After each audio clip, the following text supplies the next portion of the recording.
Welcome. ত্রিকোণমিতি আমরা করছিলাম, মানে 20 নাম্বার চ্যাপ্টারে কোণ পরিমাপের ধারণার কোর্সে থেকে শুরু করে দিয়েছিলাম, যার আগে 7টা পর্যন্ত আমরা করেছি। পরপর ভিডিও আছে প্লেলিস্টে, যদি না দেখে থাকো দেখে আসো। যার যেটা প্রবলেমে যেই অঙ্কটা শুধু সেটাই ওপেন করবে, বাকিগুলো ওপেন করার দরকার নেই। আজকে করব আমরা সেম প্রসেসে 8 নাম্বারের অঙ্কটা। কি বলা হয়েছে দেখব, করব, এবং সেটারই এক কপি ফটো পিডিএফ আকারে ডেসক্রিপশন বক্সে দিয়ে দেবো। দরকার হলেই দেখবে, নাই তো দরকার নেই। তাহলে আমরা স্টার্ট করছি। প্রথমে কি বলা হয়েছে একবার দেখে নিচ্ছি। দেখো 8 নাম্বারেরটা যেটা অঙ্কটা আছে একবার মার্ক করে দিচ্ছি। এটা 8 নম্বরে আছে। কি বলেছে, একটি বৃত্তের ব্যাসার্ধের দৈর্ঘ্য দেওয়া আছে এবং ওই বৃত্তে 5.5 সেন্টিমিটার দৈর্ঘ্যের বৃত্তচাপ, মানে বৃত্তচাপের দৈর্ঘ্যও দেওয়া আছে। এবারে বলেছে ওই দ্বারা ধৃত কেন্দ্রীয় কোণটি, তাহলে ব্যাসার্ধ আছে এবং বৃত্তচাপ আছে, তাহলে যে কেন্দ্রে কোণটা তৈরি হবে সেটার বৃত্তীয় মান কত। এটা যেটা বার করা এত ইজি, কিন্তু ফাইনাল আনসারে আনাটা একটু কঠিন।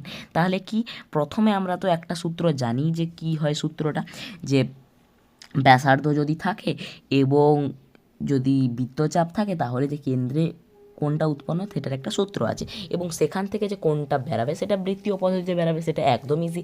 কিন্তু সেখান থেকে সেটা বৃত্তীয় মানে রেডিয়ানে এলো, সেখান থেকে আবার পাইতে নিয়ে যাওয়া, মানে পাই একটা আন্না, সেটা একটু কঠিন। মানে সেটা প্রসেসের মধ্যে 2-4টা প্রসেস লাগে, দেখে নেব। তাহলে প্রথমেই যে সূত্রটা লাগে দরকার হয় সেটা একবার দেখে নিচ্ছি। আমরা প্রাথমিক ধারণার ভিডিওতে ভালো করে বুঝিয়েছি, প্রতিটা ভিডিওর নিচে দেওয়া থাকে লিঙ্ক, যার দরকার থাকবে ওটা ফার্স্টে দেখবে, তারপরে এগুলো স্টার্ট করবে। তাহলে প্রথমে যে সূত্রটা লাগবে সেটা একবার দেখিয়ে দিচ্ছি। এক্ষেত্রে আমাদের এই সূত্রটা লাগবে। কি হচ্ছে, এখানে যদি একটা ব্যাসার্ধ আমরা দেখতে পাচ্ছি, এটা একটা ব্যাসার্ধ, এটা যদি একটা ব্যাসার্ধ থাকে আর ব্যাসার্ধ, এবং যদি বৃত্তচাপ এখানে যদি এস হয়, যদি এখানে বৃত্তচাপটা, এক সেকেন্ড, যদি এখানে বৃত্তচাপটা এস হয়, তাহলে যে এই কেন্দ্রে ধৃত কোণটি, এটার সূত্র কী হবে, S is equal to R into theta. S is equal to R into theta মানে হচ্ছে বৃত্তচাপের যে দৈর্ঘ্যটা হবে সেটা হবে ব্যাসার্ধের দৈর্ঘ্য সঙ্গে ধৃত যে কোণটা হবে, মানে কেন্দ্রে উপস্থিত যে কোণটা হবে সেটার গুণফলের সমান। সেখান থেকে যদি আমরা থিটার ভ্যালুটা বার করি, থিটার ভ্যালুটা আমাদের কি হয়ে যাবে, থিটার ভ্যালুটা হয়ে যাবে এস বাই আর হয়ে যাচ্ছে আমাদের থিটার ভ্যালু। এটাই আমাদের বার করতে হবে।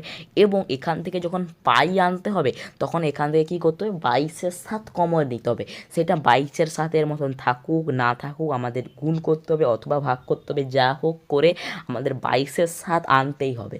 মেন লাস্টে 22-এর সাথে আনাটাই হচ্ছে মেন, বাকি তো এটা তো ভাগ করলেই বেরিয়ে যাবে বৃত্তীয় মানটা, কিন্তু কমন নিয়ে বা গুণ করে ভাগ করে আমাদের 22-এর সাথে বা একটা পাই আনতে হবে, সেটাই হচ্ছে আমাদের ফাইনাল আনসার। আশা করি বোঝা গেছে। স্টার্ট করছি। তাহলে আমরা শুরু করে দিচ্ছি 8 নাম্বারেরটা।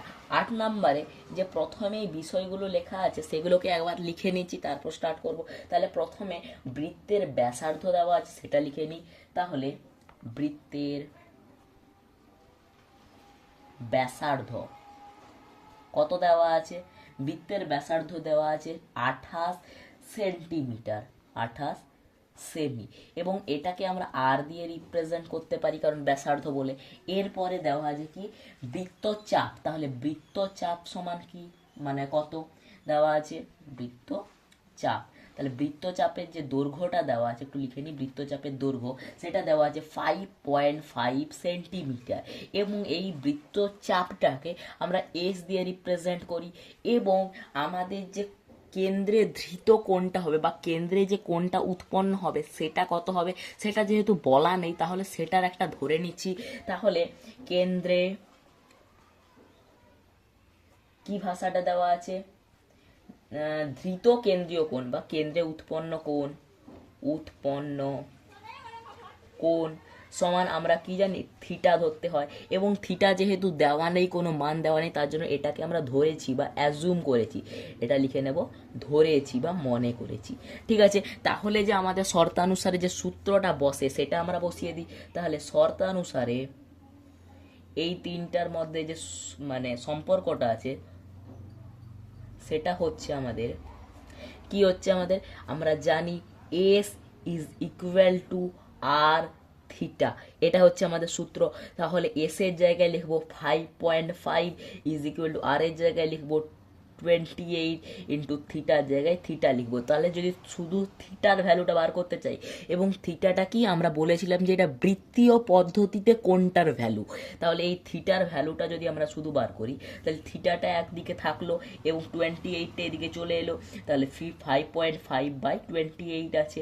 এবারে মেন বিষয়টা এখান থেকেই শুরু, আমাদের যে কোনো উপায়, কারণ এই যে এই ভ্যালুটা আছে এটা রেডিয়ানে আছে, কত, এত রেডিয়ান, কিন্তু আমাদের এটা থেকে একটা পাই আনতে হবে। পাই আনতে গেলে যে কোনো উপায় এটার সঙ্গে মানে এখান থেকে 22/7 ভ্যালুটা বার করতেই হবে। তাহলে 22/7 বার করার জন্য প্রথমে আমরা 11 বার করি। তাহলে এটাকে প্রথমে দশমিকটা উঠিয়ে দিই, তাহলে থিটার ভ্যালু 5.5টাকে 55 করে দিচ্ছি, আর নিচে 10 দিয়ে গুণ হবে, মানে হয়ে গেল 280।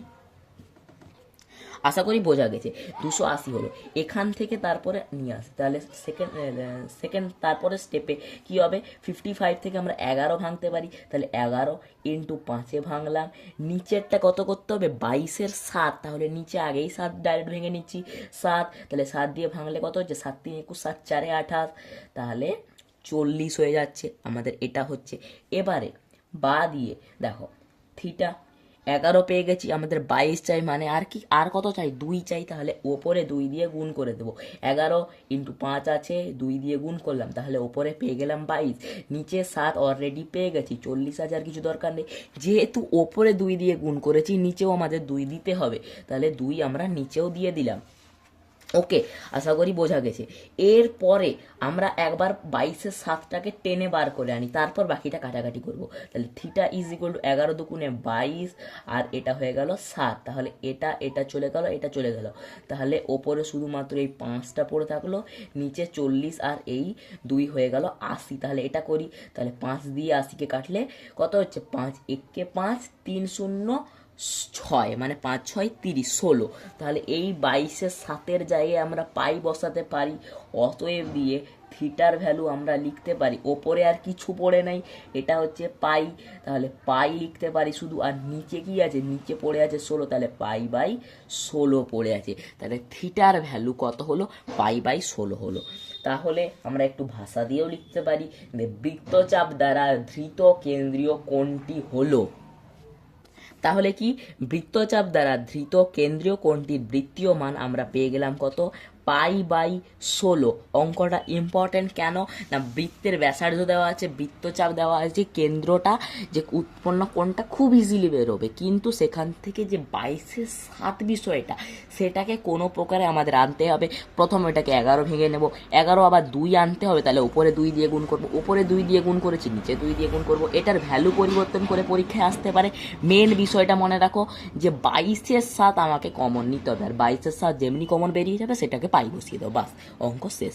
আশা করি বোঝা গেছে। এটার পিডিএফ ডেসক্রিপশন বক্সে দিয়ে দিচ্ছি, চেক করে নাও যদি দরকার থাকে। Thanks for watching.